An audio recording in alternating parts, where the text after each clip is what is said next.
Assalamu alaikum. Wa alaikum assalam. Today, Jummah, May 21st, 2010, we are continuing our series of interviews with pioneers and Muslims of the community. Today we have with us an anchor of our community, Imam Saleem Madyun. Assalamu alaikum. Wa alaikum assalam, Brother Saleem. Alhamdulillah. It's good to have you here. It's good to be It's an here. honor to be able to speak with you about some of the occurrences and things that have happened in your life as a Muslim and pre-Islamic days. We would like to start out by asking you questions about your youth as a boy in your parents' household. Tell us about what that was like, and give us the name of your parents and the birthday and these types of things. Just help us come up to that point. Well, my given name was Nichols, and my mother was Bernice Nichols, and my father was Samuel Nichols. I was Samuel Jr., Samuel Jr., Samuel Jr., Samuel Diego Jr., and my father was a plumber starting out, and my mother was a beautician, both of them like self-employed. And we were, you could say, we weren't an average family, we were just a family. And they struggled real hard to get me. I went to a private school from the 1st to the 5th grade, Lutheran Cooperative. Okay. And that was back in, I don't even know what year, I was born in 47. What's your birthday? May 31st, 1947. And it was directly behind Lemoyne College. We lived in on Annex Court, which really was an alley. And but the school, our private school, was right across the street. It was called Lutheran Cooperative School. We went to that church too. So evidently going to that school, I was a Lutheran, and my whole family basically was Lutheran. And I went there to the 5th grade. All my other sisters, I had no brothers. All my sisters went to the 8th grade and graduated. They went to public school. I went to the 5th. What kind of student were you at that time? Average. I've been average all my life. Okay. Yeah. When you say average, you meaning that you were honored sometime and were not honored sometime? Or Well, I was just average, because it was like a school where everybody, you had 3 classes in one room. Okay. It wasn't a big school. It was back in that day, you didn't have you had 2 private schools in Memphis, I believe. The Catholic school, Father Burson, and the Lutheran school, which was a branch all from the Catholic Lutheran Cooperative. So, and I think you had like 2 or 3 classes in one room with one teacher. So everybody was just average. You had some children real smart or real not smart, and you had a lot of them in the middle. do you attribute that type of education to where you are right Most now? definitely.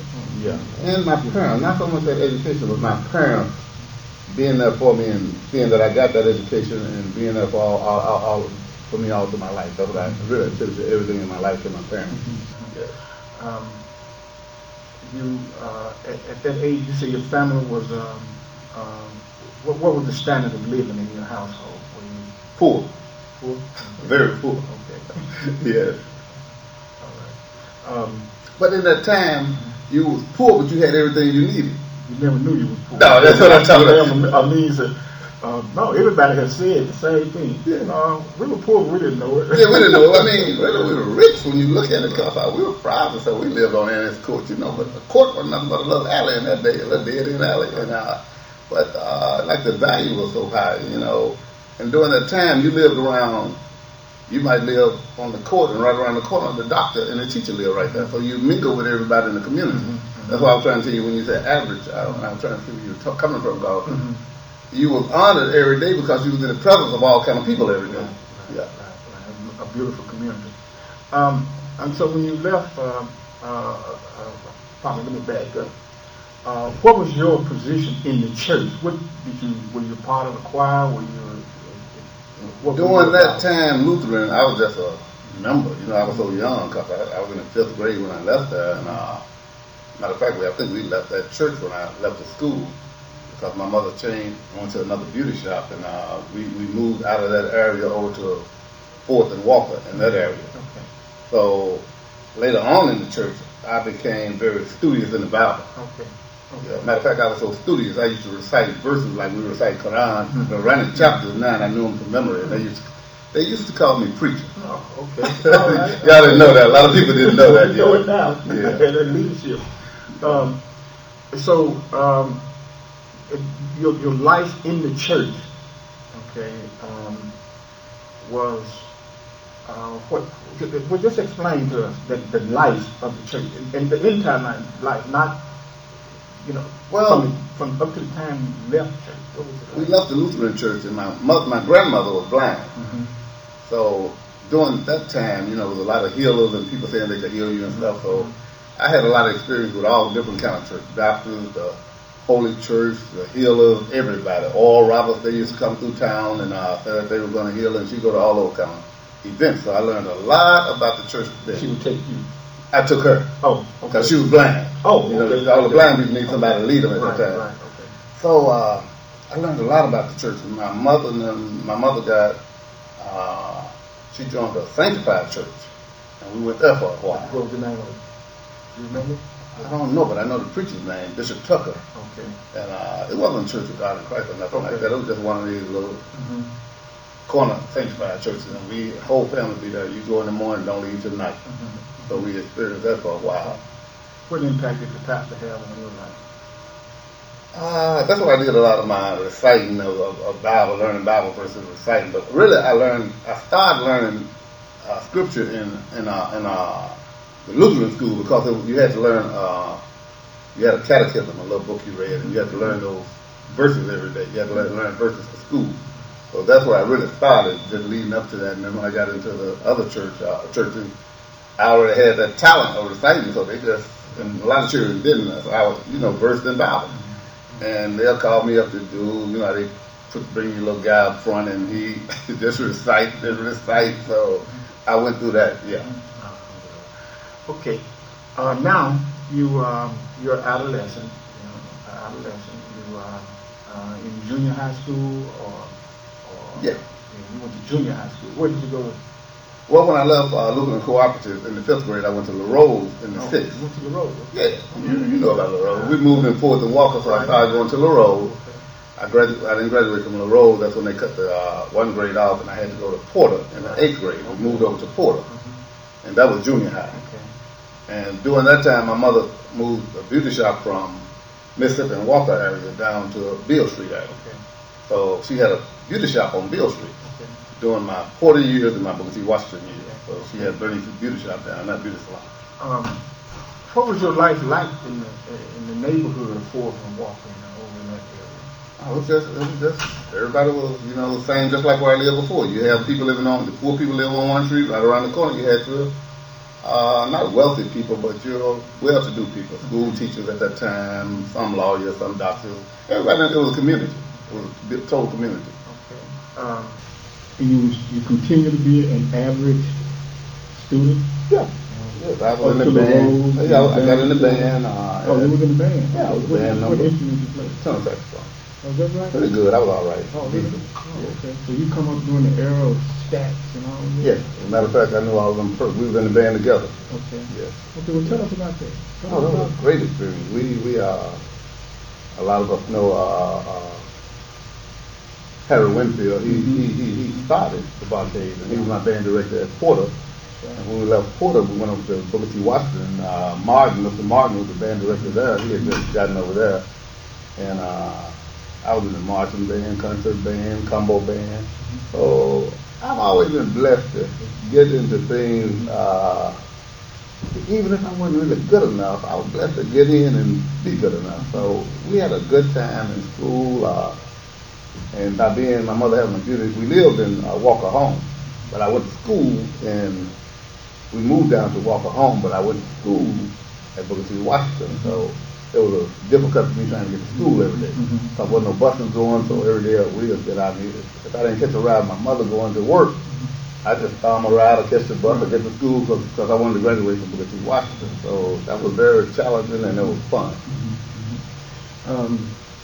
So you had an opportunity to be around some of what we call now the rhythm and blues stars. Oh, yes.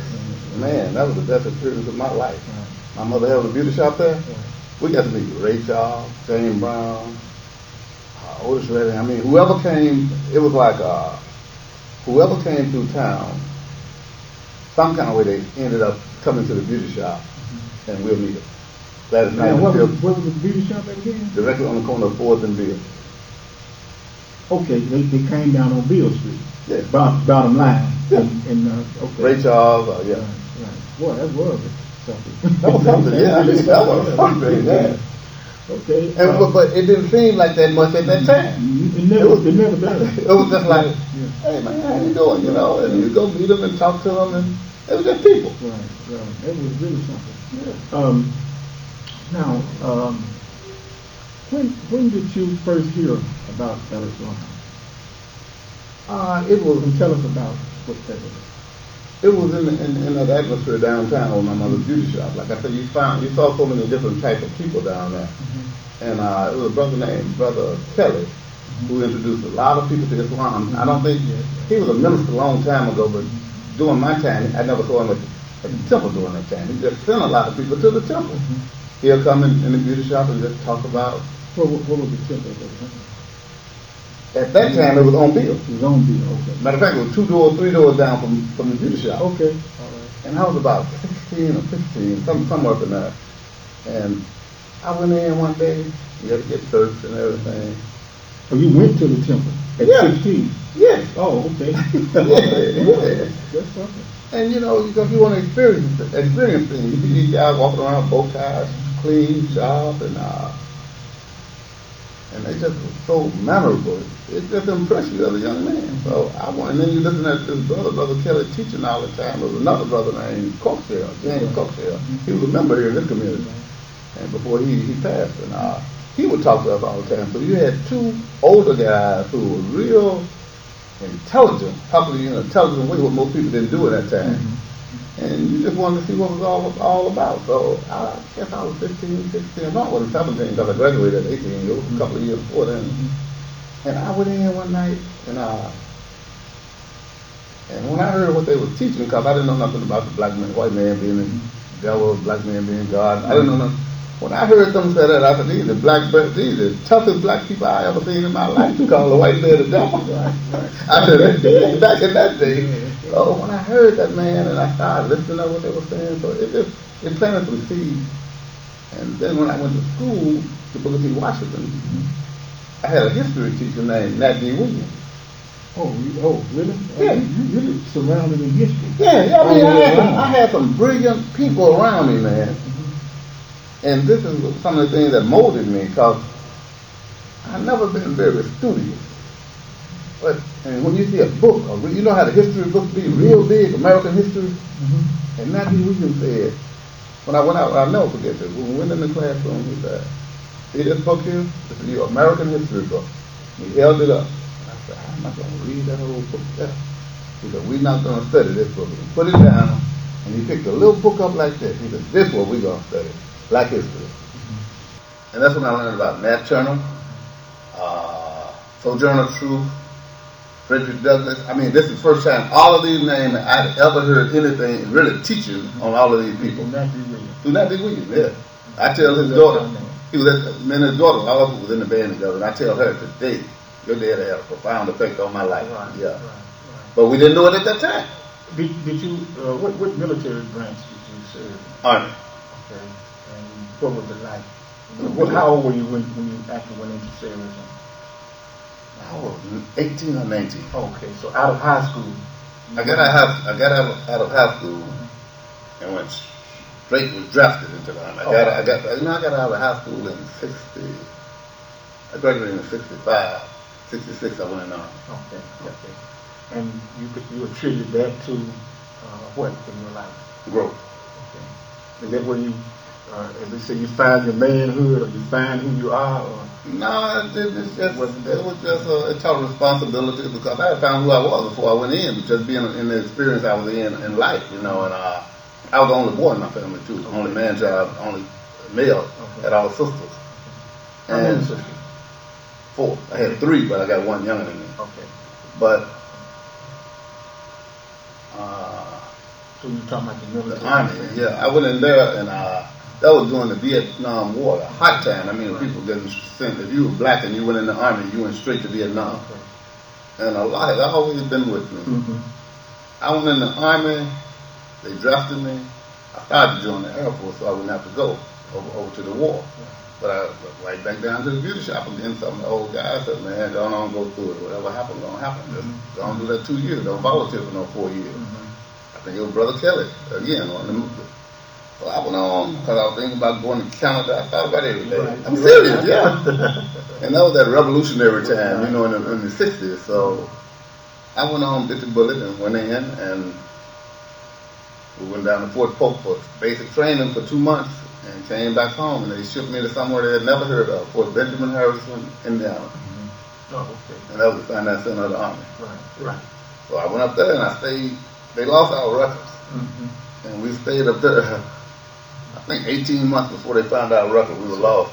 So Allah shielded you. Yeah. So I stayed in service 2 years, never picked up a gun after I left basic. We had books, and I was a company clerk. All I did was clerical work, and that was it. Did you get into the civil rights experiences? Yes, because while I was in service, Dr. King got killed. Okay. Yeah. You didn't get a chance to participate before going to the military. No, because I was more of a black nationalist, either a nation of Islam. We don't do that. Right. Yeah, we don't turn the other cheek. I was headed toward that. Right. If I went anywhere, it would have been with the Nation of Islam, and I really hadn't joined the nation at that time. I was just a sympathizer. Now, tell us about your acceptance of Islam as your religion. What year was that? Approximately what year, and how did that happen? Well, when I got back there in 1968, they had moved the temple over to Florida Street. So I visited a couple of times over there, still kind of leaning